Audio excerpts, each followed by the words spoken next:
디모데전서 5장 1절부터 16절까지의 말씀, 저와 여러분이 한 절씩 교독하겠습니다. 늙은이를 꾸짖지 말고 고나되 아버지에게 하듯하며 젊은이에게는 형제에게 하듯하고 늙은 여자에게는 어머니에게 하듯하며 젊은 여자에게는 온전히 깨끗함으로 자매에게 하듯하라. 참 과부인 과부를 존대하라. 만일 어떤 과부에게 자녀나 손자들이 있거든 그들로 먼저 자기 집에서 효를 행하여 부모에게 보답하기를 배우게 하라. 이것이 하나님 앞에 받으실 만한 것이니라. 참 과부로서 외로운 자는 하나님께 소망을 두어 주야로 항상 간구와 기도를 하거니와 향락을 좋아하는 자는 살았으나 죽었느니라. 내가 또한 이것을 명하여 그들로 책망받을 것이 없게 하라. 누구든지 자기 친족, 특히 자기 가족을 돌보지 아니하면 믿음을 배반한 자요 불신자보다 더 악한 자니라. 과부로 명부에 올릴 자는 나이가 60이 덜 되지 아니하고 한 남편의 아내였던 자로서 선한 행실의 증거가 있어 혹은 자녀를 양육하며 혹은 나그네를 대접하며 혹은 성도들의 발을 씻으며 혹은 환난 당한 자들을 구제하며 혹은 모든 선한 일을 행한 자라야 할 것이요 젊은 과부는 올리지 말지니 이는 정욕으로 그리스도를 배반할 때에 시집 가고자 함이니 처음 믿음을 저버렸으므로 정죄를 받느니라. 또 그들은 게으름을 익혀 집집으로 돌아다니고 게으를 뿐 아니라 쓸데없는 말을 하며 일을 만들며 마땅히 아니할 말을 하나니 그러므로 젊은이는 시집가서 아이를 낳고 집을 다스리고 대적에게 비방할 기회를 조금도 주지 말기를 원하노라. 이미 사탄에게 돌아간 자들도 있도다. 만일 믿는 여자에게 과부 친척이 있거든 자기가 도와주고 교회가 짐지지 않게 하라. 이는 참 과부를 도와주게 하려 함이라. 아멘. 사도 바울이 젊은 목회자인 이 디모데에게 성도들을 대할 때 어떠한 태도, 어떠한 자세로 대해야 되는지 오늘 본문 1절과 2절에서 그것을 말하고 있습니다.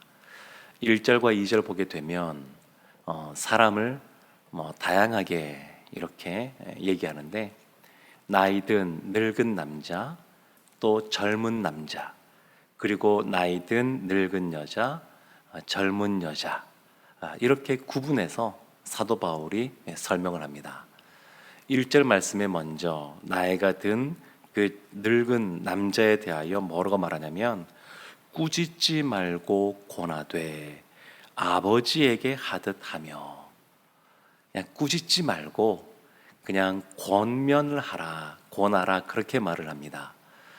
나이가 들어간다라고 하는 것은 사실은 이 몸의 기능이 퇴화되어지게 되고 또 눈이나 귀나 정말로 쇠해지기 때문에 안타까운 모습도 있지만, 그러나 그 살아온 인생길을 뒤돌아보게 되면 그 오솔길이 마치 구름이 낀 것처럼 그냥 가뿐가뿐하게 기쁘고 즐겁고 행복하게 살아온 인생도 있고, 때로는 뼈를 깎는 아픔이 있는 그와 같은 힘든 시간을 지내온 것도 아마 있을 겁니다.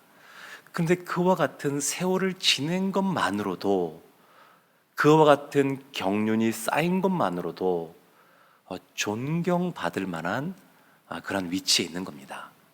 그래서 지금 사도 바울이 디모데에게 그런 어른들에 대해서는 혹시 할 말이 있어도 꾸짖듯이 말하지 말고 권하라, 부드럽게 또 그들에게 대하라, 이렇게 말하는 겁니다. 대신 젊은 남자에게는 형제에게 하듯하라, 이렇게 말하고, 또 나이가 든 그 여자에게는 어머니에게 하듯하라, 그리고 젊은 여자에게는 온전히 깨끗함으로 자매에게 하듯하라, 정결하게 깨끗하게 그렇게 오해의 소지가 없이 대하라, 이렇게 말을 합니다. 근데 비단 이것은 목회자인 디모데만 성도들을 대할 때 이렇게 대할 모습이 아니고 우리 성도들도 사실은 이와 같은 모습으로 대해야 될 줄로 믿습니다. 지금 하나하나 그 말을 보면 한마디로 말하면 가족처럼 대하라는 겁니다. 아버지에게, 형제에게, 어머니에게, 자매에게. 예수님께서 예수님께 나와왔던 모친인 마리아, 또 동생들이 찾아왔을 때에 말씀을 듣고 있던 사람들을 이렇게 둘러보시면서 내 모친과 형제가 어디에 있느냐, 여기에서 말씀을 듣고 또 하나님 말씀을 지키는 너희가 나의 형제요 모친이다, 이렇게 말씀하셨습니다. 그러니까 하나님이 맺어주신 피로 연결된 혈육의 그러한 가족이 있고, 그리고 주님 안에서 하나가 된 영적인 가족이 또한 있다라고 말씀하신 겁니다. 그리고 그 예수님께서는 마지막 십자가에서 돌아가실 때 그의 제자인 요한에게 자신의 어머니 그 마리아를 부탁하게 됩니다. 그래서 전해지는 그러한 기록들에 의하면 끝까지 이 요한이 그 어머니를 모시고 지냈다라고 전해지고 있습니다. 그러니까 초대교회 그 예루살렘 공동체처럼 가족이니까 서로 모이기를 힘쓰고, 가족이니까 다른 사람의 필요를 채워서 나누어 주고 먹을 것을 만들어서 대접하고 그렇게 하는 겁니다. 그래서 때로는 우리의 그 육적인 그러한 가족들, 가까이에 살면 자주 보겠지만 멀리 떨어져 있으면 오히려 신앙 공동체 안에서 만난 우리 순원들, 또 우리 전도회 회원들, 또 부서 섬기는 분들, 이런 분들이 훨씬 더 가깝게 느껴지기도 합니다. 지금 디모데에게 또 성도들에게 서로를 대할 때 이와 같이 가족을 대하듯이 그러한 자세로 대하라, 이렇게 사도 바울이 말하고 있습니다. 그러면서 3절부터 보게 되면 특별히 이 과부에 대해서 말을 하고 있는데 3절에 이렇게 말씀이 나옵니다. 참 과부인 과부를 존대하라. 그냥 과부, 또 고아, 나그네, 이와 같은 사람들은 구약시대 때부터 잘 섬기라고 하나님 말씀하셨는데 여기에는 그냥 과부도 아닌 참 과부라고 나옵니다. 그래서 이 참 과부가 도대체 누구냐? 크게 두 가지 해석이 있습니다. 하나는 그냥 말 그대로 참 과부, 일가 친척 없이 누가 도와줄 사람 없는 그와 같은 과부, 이렇게 보기도 하고, 이것이 일반적으로 보는 것이고, 또 하나는 이 참 과부에 대해서 뭔가 이 조건이 좀 엄격합니다. 그래서 이것이 마치 장로라고 하는 말이 원래가 나이가 든 사람이란 뜻인데 교회에서 지금의 장로의 직분으로 그렇게 명명된 것처럼 이 참 과부도 오늘날 권사님들처럼 어떤 직분이 아닐까, 이렇게 보는 입장이 있습니다. 9절 말씀부터 보게 되면 이렇게 나옵니다.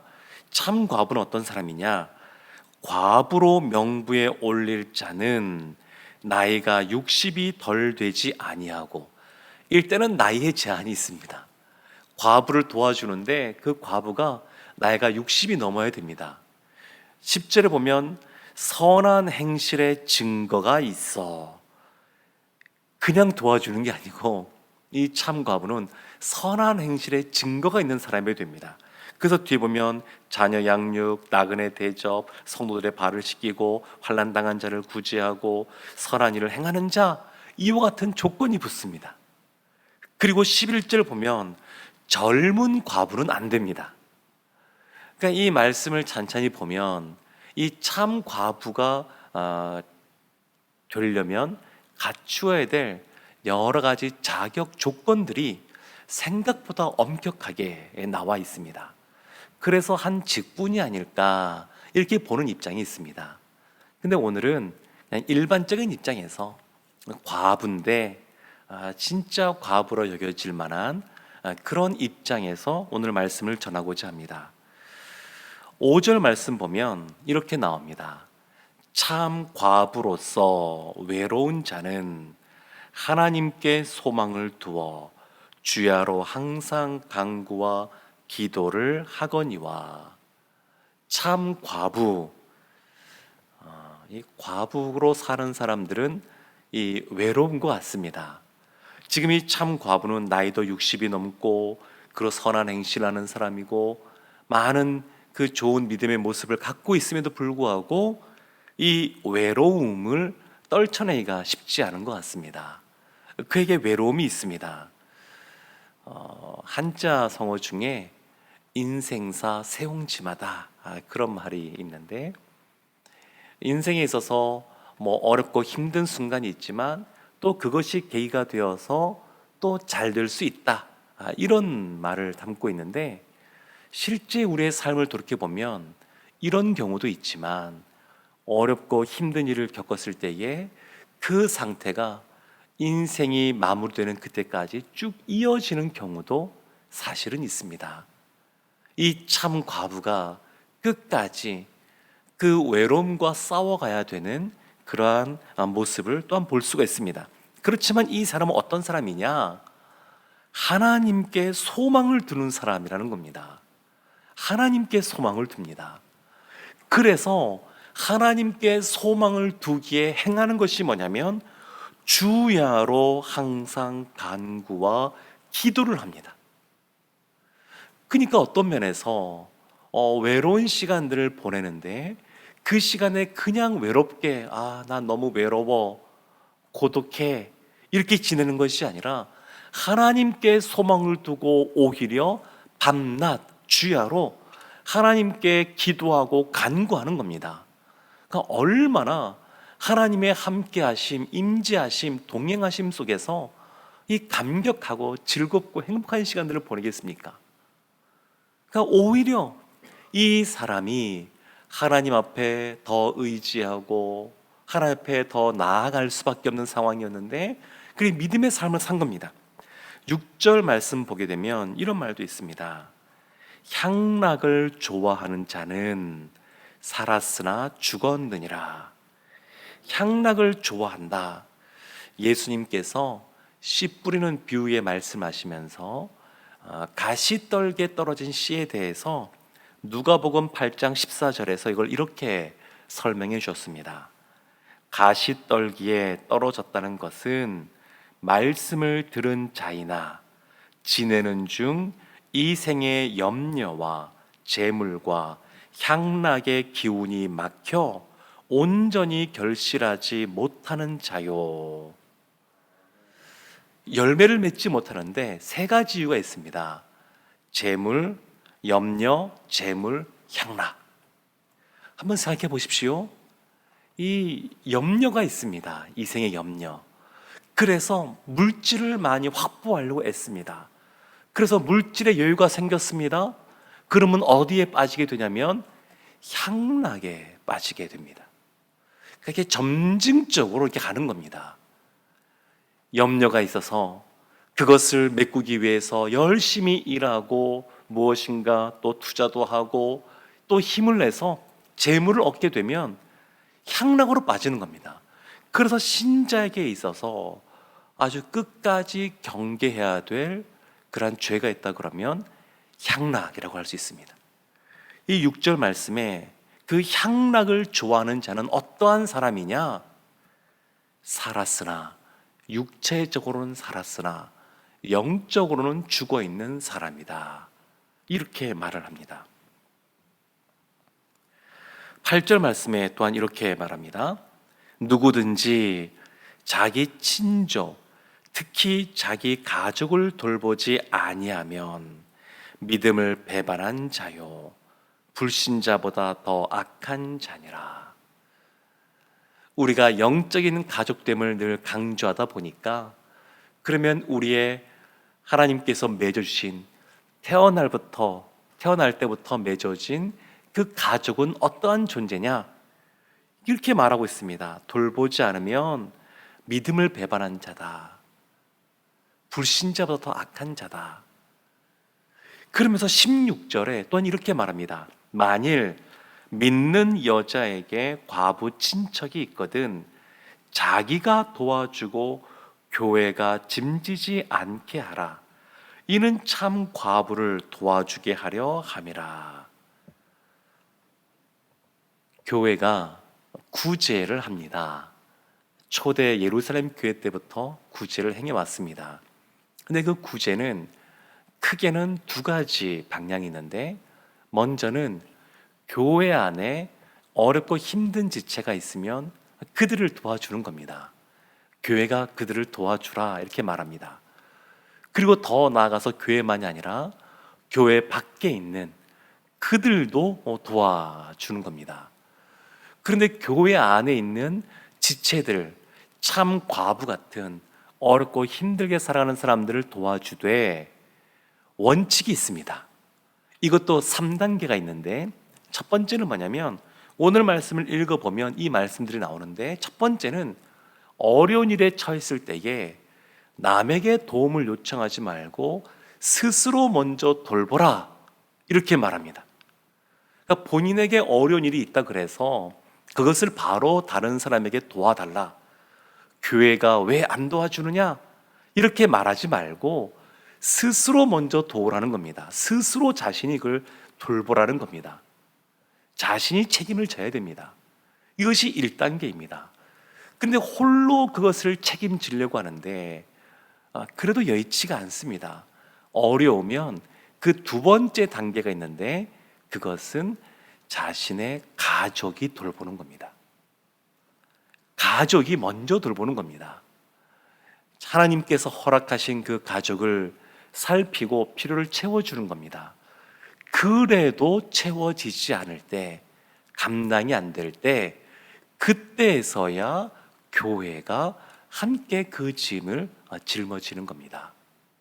사랑하는 성도 여러분, 오늘 본문의 말씀을 통하여 사도 바울이 목회자인 디모데, 그 디모데에게 하는 말이지만, 사실은 우리 성도들이 서로를 향하여 어떻게 대해야 되는지, 우리의 가족에 대하여 어떻게 대해야 되는지를 말씀하고 있습니다. 우리는 영적인 가족이면서 또한 하나님께서 허락하신 육적인 가족이 있는 사람들입니다. 그런데 우리의 가족 관계가 아름답게 되려면 서로를 향하여 성도들이 서로 대할 때 아버지를 대하듯, 어머니를 대하듯, 형제와 자매를 대하듯 돼야 되고, 또 우리 중에 어렵고 힘든 사람이 있다 그러면 스스로도 하나님께 소망을 두고 기도와 간구를 하는 삶을 살아야 되고, 스스로도 선한 행실을 행해야 되고, 그럼에도 불구하고 도움이 필요하면 가족들이 또 교회가 함께 도울 때에 더욱 아름다운 진정한 가족됨을 경험하게 될 줄로 믿습니다. 이런 은혜가 우리에게도, 우리 공동체에게도 흘러넘치기를 주님의 이름으로 축원합니다. 아멘.